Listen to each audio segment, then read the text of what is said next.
I'm Lana Condor. And I'm Noah Centineo. And I'm Anna Cathcart. It's almost time for To All the Boys P.S. I Still Love You. And if you haven't seen the first movie, we're here to get you caught up.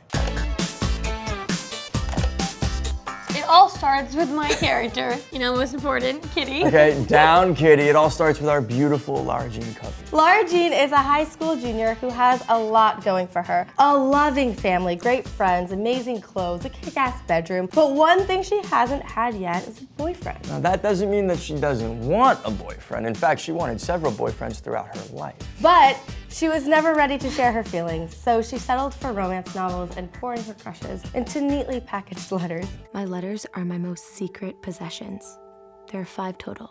And then she takes those beautiful letters and sticks them in a box, in a closet, where no one can find them. What a waste of beautiful letters. Well, but then Kitty, her little sister, this one here, breaks into Lara Jean's secret box and mails out the letters, and that's how my character, Peter Kavinsky, gets his. Peter is a full-out high school stud. He's tall and funny, and according to Lara Jean's letter, he has golden specks in his eyes.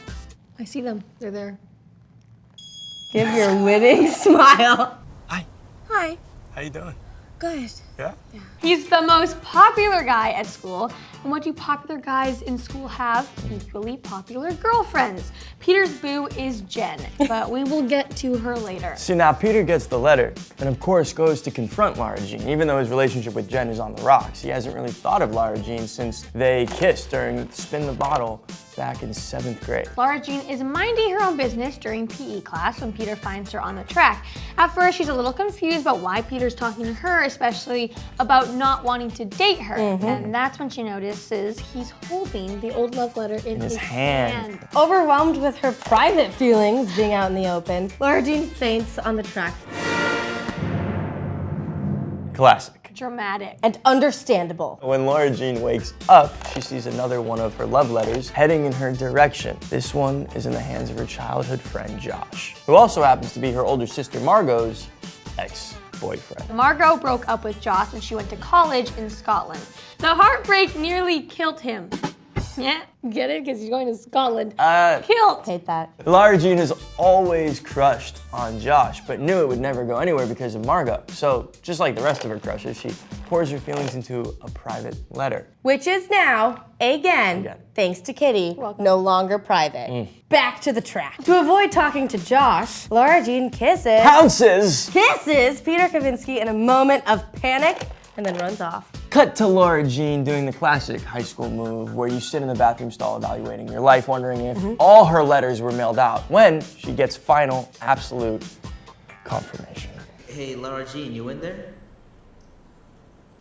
No. That's when a third letter recipient, Lucas, shows her his letter. Pretty much she gets rejected for the 2nd time that morning. So iconic. Lara Jean then has to explain to Peter why she kissed him, but surprisingly, he doesn't care. Because he has a plan, a good plan, solid plan. If he and Lara Jean fake date, he can make Jen, his recent ex-girlfriend, jealous. Oh, so you want to use me as your pawn? Oh, see, technically, you used me as your pawn first when you jumped me. Jen also happens to be Lara Jean's ex-best friend and current nemesis. Who doesn't have one of those? Am I right? As an added bonus, Lara Jean can avoid talking to Josh about his letter. And you know what? Peter and Lara Jean do a pretty good job being fake boyfriend and fake girlfriend. Because they have a contract. Yes.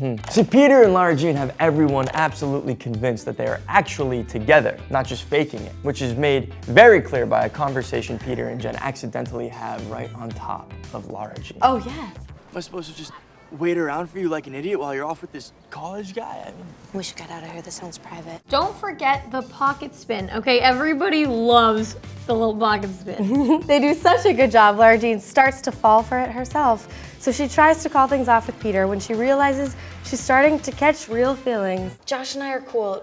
Jen is sufficiently jealous. I think that we need to call it. But Peter convinces her in the middle of the hallway not to. I cannot believe that you're trying to break up with me before the ski trip. That's in the contract. On the trip, tensions are high between the fake lovers and their ex-nemesis, Jen. But the heat gets turned up. Quite literally, when Lara Jean finds Peter in the hot tub. Peter tells Lara Jean he drove all the way to the Korean grocery store to get her favorite yogurt for the trip, which means he must really like her. So if I went all the way across town If he gets you something that you like, then that means... You must really like yogurt? That yogurt must be really good. Because Lara Jean gets in the hot tub, and they share a steaming kiss. Just Peter, Lara Jean.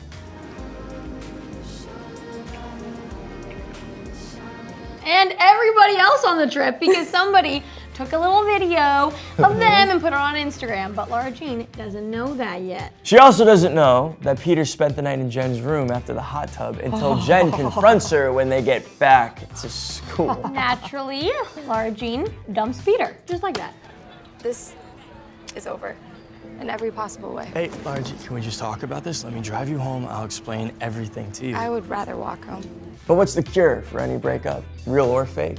Some family time, of course. It's Christmas. Lara Jean's sister Margot surprises the family by coming home from Scotland. Best, you guys. But the bigger surprise is when both Josh and Peter show up at the Covey doorstep and gets into an argument over who Lara Jean loves. Lara Jean broke up with you? It's probably because she's coming to the life-altering revelation that she's too good for you. Which is how Margot finds out that her sister had feelings for her ex and that he might have feelings for her too. And if her night couldn't get any more dramatic, that's when Lara Jean finds out that someone posted a video of her and Peter in the hot tub. Women. Like a good older sister, Margot puts the drama aside to help Lara Jean deal with the video. They promise not to hold secrets from each other anymore. No more secrets between the Covey girls. Which is when Kitty fesses up to mailing Lara Jean's love letters. I sent the letters. I'm gonna kill you. Lucky for Kitty, Margot was home to keep the peace. See, now back at school, Peter and Lara Jean's fake relationship is really over. So even though Lara Jean managed to have the hot tub video taken down, people, they aren't so nice about it. Lara Jean has a hunch it was Jen who made the post in the first place and decides to confront her. But Jen denies, and keeps on denying. Yeah, like I said, I didn't do it. At home, Josh and Lara Jean patch things up. He gives her some pretty good advice about sharing her feelings, not just writing them. Their conversation makes Lara Jean realize she really loves Peter, but she's worried Peter's feelings were fake the whole time. Because if it wasn't real, then I didn't lose anyone. Like any good little sister, Kitty has one more surprise up her sleeve. She gives Lara Jean the love letters Peter wrote for her during their fake relationship. It's just, you were always throwing those away. And I thought they were something you should keep. His handwriting isn't quite as good as Lara Jean's, but I think it's still pretty cute. So, Lara Jean drives to school, power walks to Peter on the lacrosse field, and reads him a new love letter. I need you to know that I like you, Peter Kavinsky. And not in a fake way. And it works! Because Peter tells her he loves her too. Oh, hi? Yeah, Kitty says you're welcome. Now that you're all caught up with Lara Jean and all the boys she's loved before, I think you're ready for To All the Boys P.S. I Still Love You. There's new drama, new love, new heartbreak, and even a new boy. And you can catch it on Netflix.